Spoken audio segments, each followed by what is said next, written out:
Which brings us neatly to the really actionable part. We know the problem. We know the influencing factors. So what can business leaders and entrepreneurs actually do? What strategies does the source material offer? Okay, so the source outlines a range of practical strategies, things businesses can implement across different areas.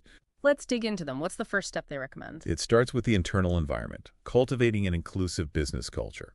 Okay, what does that look like in practice? It means building a workplace where respect is just baseline, non-negotiable, where diversity isn't just tolerated, it's celebrated. Having clear, enforced policies against harassment and discrimination, and really making sure that opportunities for growth, for advancement, are genuinely equitable for everyone. Setting the fundamental tone and expectations. Got it. What's next? Breaking gender stereotypes. This is huge because unconscious bias holds so many people back, often without anyone realizing it. So how do you break them? The study suggests using education, sensitization programs for employees, but maybe even for clients too, challenging those traditional limiting views about gender roles, promoting a non-biased view of what women can do professionally. Right, shifting mindsets, which sounds foundational for everything else. It really is.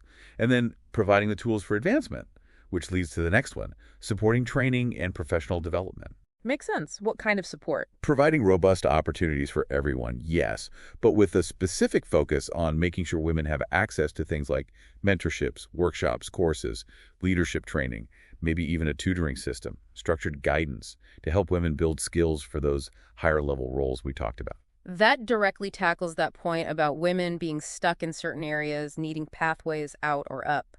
Precisely. What about accountability? Just hoping for change isn't usually enough. You're right. That brings us to establishing measurable goals. You need targets to drive change. Okay. Defining clear, tangible, transparent goals for increasing female representation, especially in leadership. And then backing those goals up with equitable hiring and promotion policies. You know the saying, what gets measured gets done. Yeah, making it a real business objective, not just a vague hope. And circling back to that policy gap on parental leave. Yes, a key strategy. Implementing equitable parental leave. And the emphasis there is on equitable. Meaning for men, too. Exactly. Ensuring both men and women have access to generous leave policies going beyond the legal minimum. It supports women returning after childbirth, obviously, but making it equitable for men helps normalize shared caregiving. It reduces that career penalty women often face. That feels like such a critical piece of the puzzle. What about beyond the existing company? Supporting women starting their own thing. That's covered too. Fostering women-led entrepreneurship. Actively supporting and making it easier for women-led initiatives to get financing and resources. Tackling that ownership gap we saw in the stats. Right, addressing the 14% ownership figure head on. And then the big one, pay. Absolute fundamental. Designing fair pay policies. This is about a real commitment to eliminating the gender pay gap. Oh. It means companies have to proactively evaluate their pay structures to find disparities, and then, critically, implement changes to ensure equal pay for equal work, regardless of gender. Which connects directly back to that shocking 15% figure of companies who even look at it now. Exactly. It requires actually looking under the hood. And related to skills for the future. Technology. Yes. Fostering women's participation in technology. Being deliberate about providing training, creating opportunities for women in tech and science roles within the business. Recognizing these fields are vital for future growth and making sure women aren't left behind. Making sure women are part of the digital future. Okay. And the last one. Fostering work-life balance. This is about the culture again, really. Yeah. Supporting employees and managing their professional and personal lives. Ow. Flexible work. That's part of it. Offering flexible options where possible, promoting healthy boundaries, cultivating an environment that's free from, excessive stress and burnout. It's key for retaining talented women long-term. Wow, okay. That is a comprehensive list. Looking at all of those, which ones do you think are the trickiest? The ones that require the biggest mindset shift for companies? That's a good question. I suspect, cultivating that truly inclusive culture and really breaking down those deep-seated stereotypes, those can be the hardest. Why? Because they require shifting ingrained behaviors, unconscious biases. It's not just ticking a box on a new policy. But they're also probably the most foundational, wouldn't you say? Yeah, I can see that. Without that genuinely inclusive culture, even the best policies might not stick or might not work as intended.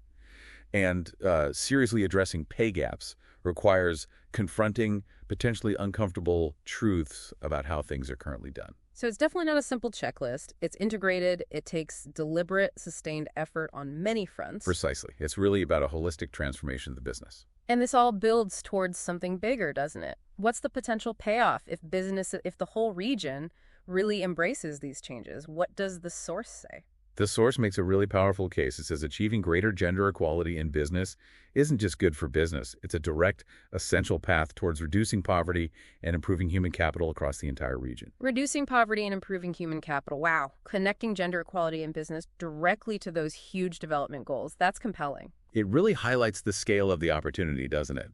It also positions supporting women entrepreneurs, investing in women within companies as a key strategy for financing the region's recovery and future growth. It's framed as a strategic economic investment. And it's not all on the companies alone, is it? Governments have a part to play here, too. Oh, definitely. The source points to the importance of government action. Things like putting gender clauses into trade agreements, maybe creating targeted incentives for companies that do well, or investing in things like better childcare infrastructure. Makes sense. It needs a supportive ecosystem. Exactly. Significant systemic change needs collaboration. Companies and governments working together. And this all fits with the IDB's own broader strategy. Absolutely. Yeah. Promoting gender equality is actually one of the 5 core pillars of the IDB's Vision 2025. That's their big plan for sustainable recovery and development in Latin America and the Caribbean. So these strategies are right in line with the major goals for the region's future. Okay, so this deep dive has really laid out the current reality, hasn't it? Some eye-opening numbers. The stark underrepresentation in leadership, in ownership, those internal patterns, the policy gaps. And crucially, it's shown us this isn't just some abstract issue. It has real, tangible consequences, holding back economic growth, hindering social development. But importantly, it's also given us this comprehensive roadmap. Practical, actionable strategies from culture change and breaking stereotypes to ensuring fair pay, supporting training and development, actively promoting women in tech and leadership roles. It seems really clear that fostering gender equality in businesses across Latin America and the Caribbean isn't just, the right thing to do ethically. No, it's fundamental. It's absolutely critical for unlocking sustainable economic growth and building a more prosperous, more equitable future for everyone. So, thinking about all those strategies we just went through, the culture, the stereotypes, measurable goals, equitable policies, training, tech, which of those resonates most strongly with you listening right now? Maybe based on your own experience or businesses you know? And as you think about that, consider this final thought drawn from the source material. Fostering gender equality doesn't just transform businesses or boost economies today. It directly helps reduce poverty. It fundamentally improves the quality of human capital for generations to come. Just imagine the kind of different future the region could build by truly unlocking the full potential of all its people.